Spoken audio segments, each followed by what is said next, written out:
La pauvreté n'est pas seulement un manque d'argent, c'est un manque de réseau. Plusieurs personnes pensent avoir un réseau, mais ils ont des contacts. La différence entre un contact et un réseau est assez grande. Un contact est une personne que tu as rencontrée une ou plusieurs fois, qui répond à tes messages. Un réseau est un groupe de personnes qui connaissent tes valeurs et ton expertise, et surtout qui sont prêts à te présenter aux bonnes personnes. Dans cette vidéo, nous allons apprendre comment créer un réseau et l'agrandir de manière stratégique afin de pouvoir atteindre nos objectifs.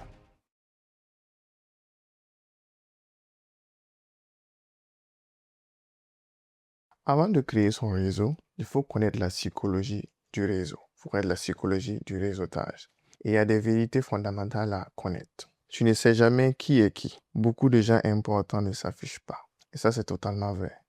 Donc ici, c'est respecter tout le monde. Mettez les gens dans un même piédestal. Ne vous dites pas que comme l'autre il est sapé, l'autre n'est pas sapé. Peut-être que c'est lui, non. Soyez vigilants. Les gens protègent jalousement leur connexion. Ils ont peur d'être mis de côté. Effectivement. Ça, c'est l'ego. Les gens sont égoïstes. Et les gens aussi sont protecteurs. Moi, je connais une personne. Je sais que si je te présente à cette personne, tu risques de devenir l'ami intime de cette personne et moi, je perds. Donc, mettez-vous en tête que les gens sont égoïstes, les gens sont protecteurs.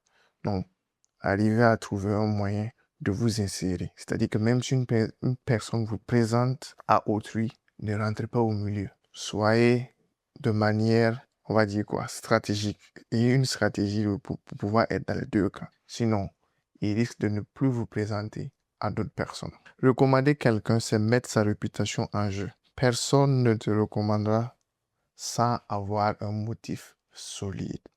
Ça, c'est très vrai. Généralement, on attend sur les réseaux dire que nos amis ne nous recommandent pas. Vos amis ne vous recommandent pas parce que vous ne faites pas un très bon boulot. Si vous faites un très bon boulot, votre ami même sera fier de dire à quelqu'un d'autre que lui, là, c'est mon ami. Parce qu'en présentant quelqu'un de solide, quelqu'un de vrai, quelqu'un de fort, on se positionne aussi sur ce même niveau. Donc, si on ne vous recommande pas, c'est que vous ne faites pas quelque chose de bon.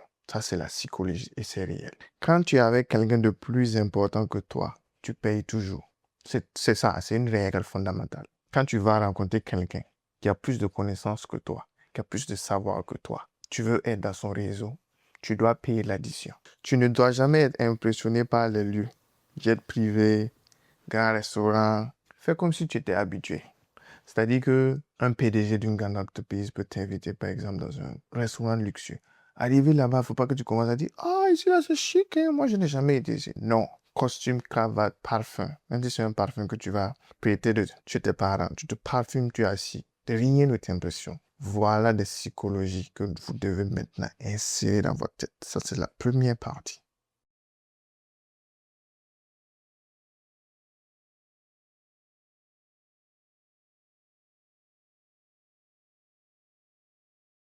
Maintenant que nous avons assimilé la psychologie, nous allons parler concrètement de comment créer un réseau.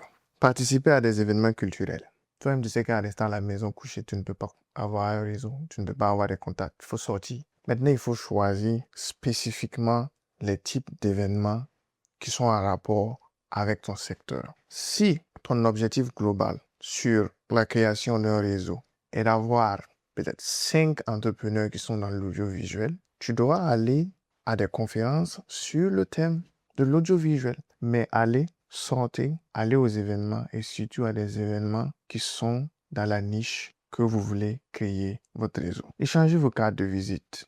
Ça, tout le monde parle de ça. Ça marche toujours. D'autres vous disent non, les cartes de visite, c'est échanger parce qu'il y a une stratégie après lorsqu'on échange ces cartes de visite pour pouvoir être différent des autres. Reprendre contact régulièrement. Quand vous allez à un événement, vous avez pris un numéro, vous avez pris une carte, contactez la personne une fois chaque mois, chaque 2 mois, chaque 3 mois. Envoyez des messages, dites-lui que vous voyez ses posts en évolution. Voilà. Il faut que dans les textes, ils soient un peu valorisés.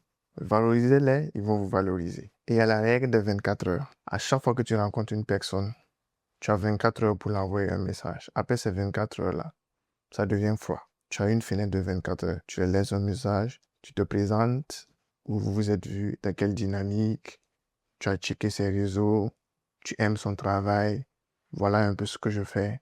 S'il y a des possibilités de se voir pour un rendez-vous professionnel ou peut-être même un appel, voilà un peu comment on crée son réseau.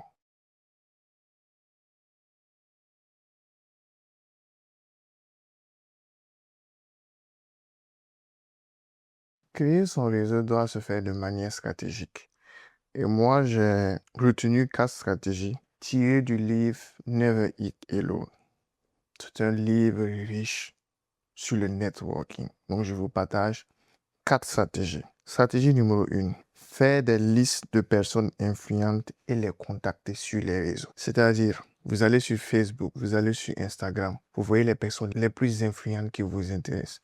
Faites une liste complète. Ça peut être 50, ça peut être 100 personnes. Vous pouvez également demander à vos amis, OK, moi je suis un jeune influenceur qui est dans ce secteur-là. Est-ce que tu connais, est-ce que tu peux me faire la liste des gens qui sont influents dans ton pays? Tu fais une liste. Après, tu checkes leur réseau. Tu vois leur plus grand succès, les plus grands échecs qu'ils ont eu à avoir. Tu les notes. Et après, tu les laisses un message qui les valorise. Tu leur dis, OK, j'ai vu ceci, j'ai vu cela, j'admire vraiment ce que tu fais. Tu les envoies. Tu envoies eux tous. Peut-être sur 100 personnes, il y a 20 ou 10 personnes qui vont répondre. Mais ces 10 personnes-là vont te permettre, si tu sais bien gérer une connexion humaine, à voir les autres personnes qui t'ont pas répondu. Parce qu'on veut être associé au grand. Si d'autres influenceurs te voient avec d'autres influenceurs, automatiquement, eux aussi ils commencent à vouloir être près de toi. Quand moi j'ai commencé SN Interview, j'ai commencé avec de petits artistes et j'ai contacté des gros artistes qui m'ont pas répondu. Et quand j'ai eu à contacter un artiste qui était à son niveau et qu'on a fait une vidéo, une interview, on a posté des photos, c'est eux-mêmes qui m'ont écrit, ah, c'est comment ton concept là, il est bon, hein? Est-ce que tu vois? Donc la stratégie, c'est ça. Faites une liste des influenceurs, contactez-les et ceux qui vous donnent un bon retour, créez cette connexion émotionnelle, cette connexion amicale et ça va partir de là. Stratégie numéro 2. Activer son WhatsApp comme outil de mapping. Il faut poster régulièrement sur WhatsApp, demander aux gens qu'est-ce qu'ils font. Parce qu'on a des contacts sur WhatsApp et on ne sait même pas ce qu'ils font. Peut-être que dans ton WhatsApp, il y a une personne là-bas qui peut t'aider à changer ta vie, mais tu ne sais pas. Va sur WhatsApp, peut-être chaque 1 mois, chaque 2 mois, tu écris. Allez-vous? Qu'est-ce que vous faites? Moi, je suis dans le temps. Il y a des gens qui vont vous répondre. Et là, tu construis ton réseau. Troisième stratégie, devenir un organisateur d'événements. Au lieu d'aller à chaque fois aux événements des gens, si tu as la possibilité de créer tes événements, fais-le. Je trouve que ça, c'est la meilleure stratégie possible pour pouvoir créer son réseau. Parce que tu es en haut, tu crées les événements, invites les gens veulent venir à ton événement, ils te contactent.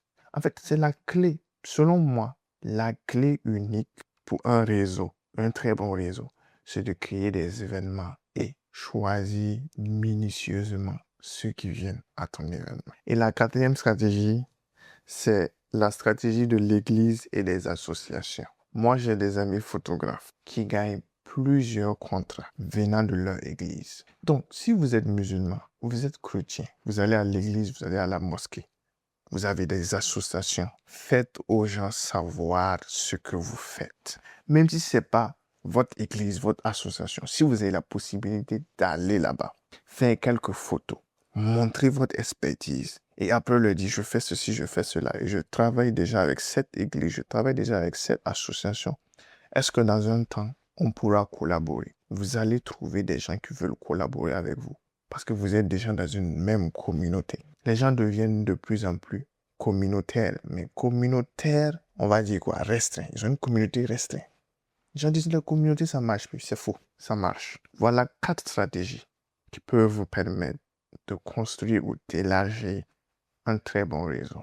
Le réseau et les compétences sont indissociables. Le réseau te donne accès et tes compétences te permettent de rester.